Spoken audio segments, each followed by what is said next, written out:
Hello, everybody. My name is Ariel Moreno, and I'm from the Aspiregram, and today we're going to be going over how to make a great PowerPoint. All right.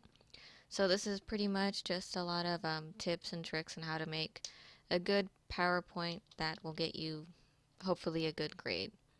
So the first thing we're going to do is going to go over the rules. So when making a PowerPoint, try not to write too much information on the slides, simply because when you put a lot of information on slides, people will either tend to read the slides and not listen to what you're saying, or they will only listen to what you're saying. So in either case, they'll miss out information, either that what you're talking about or what's on your PowerPoint.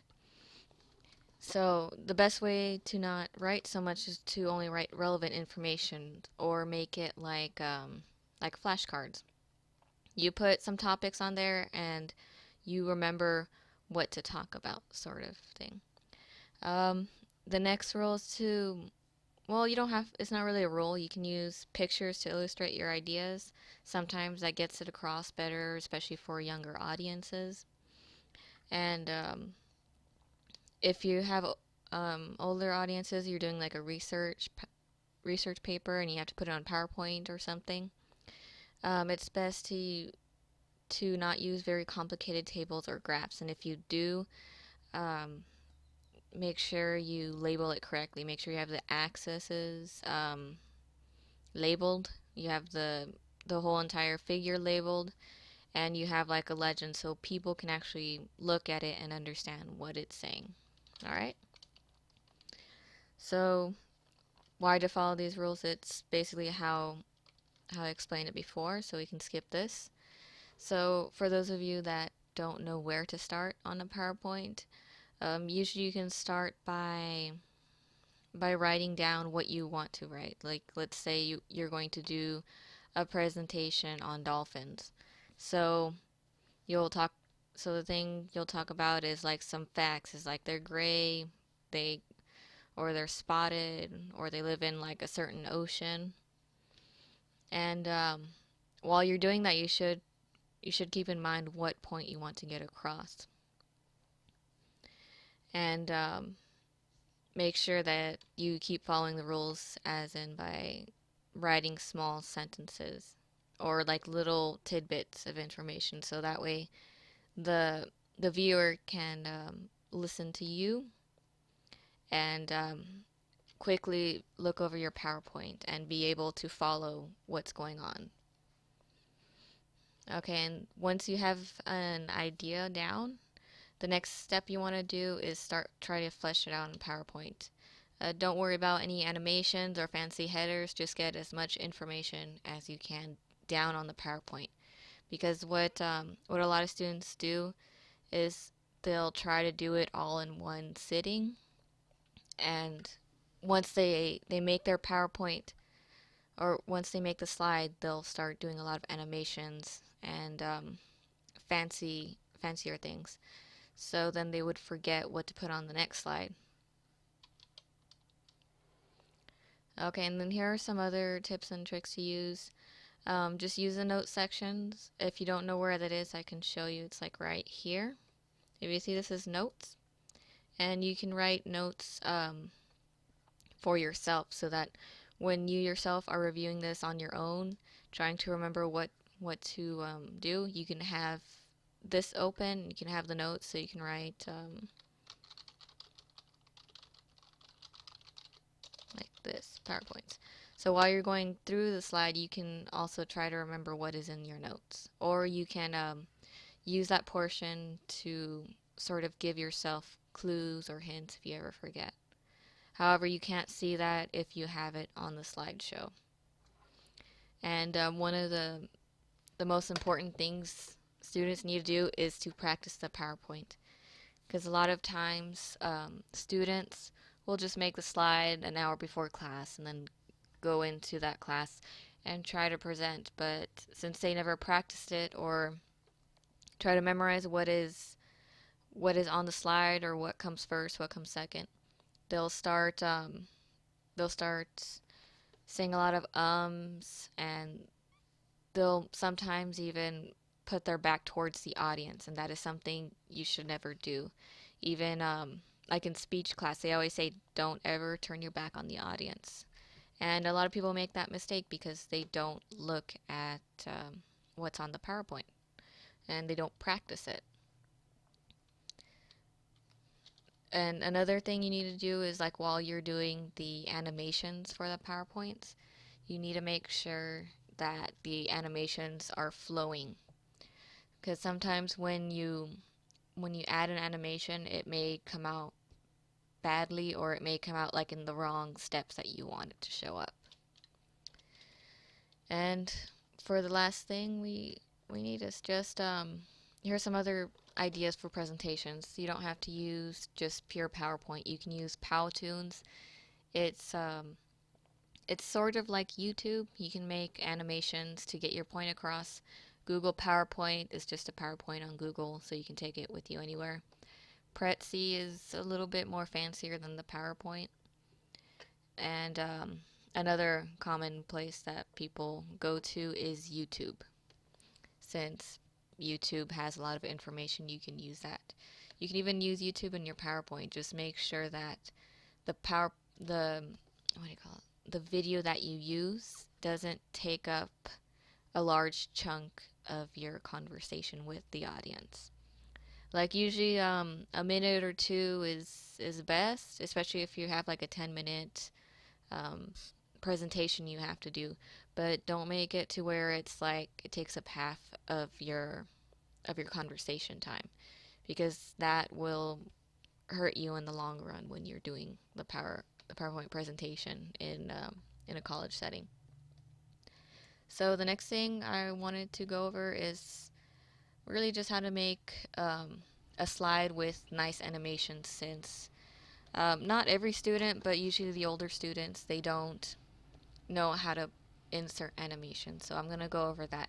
And if you feel like you're confident with that portion, then you can just stop the video right here. But for those of you that still need help with adding animations or adding audio or adding any sort of shapes or anything, or even tables, you should just continue watching. All right. So right now we're just gonna add a new slide. So this slide is what we're gonna be working with. So PowerPoint. So what we're gonna be going over first is just the basic animations.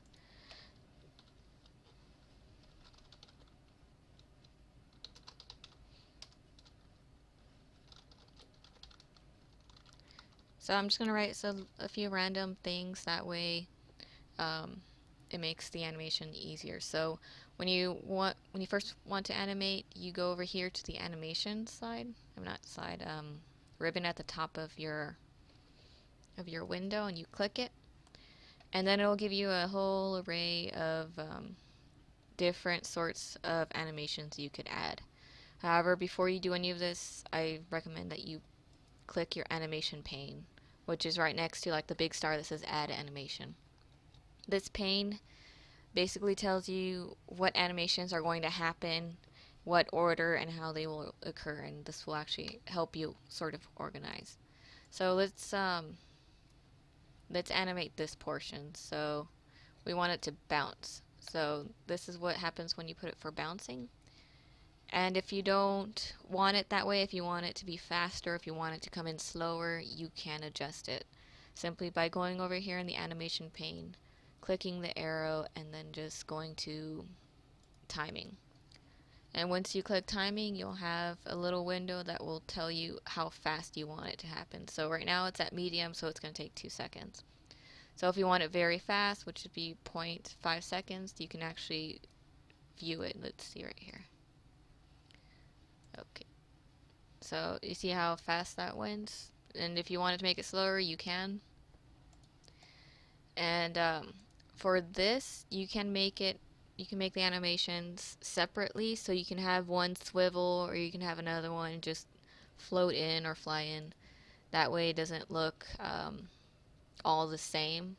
However, when you do this, you need to make sure that it comes in at the time that you want it to.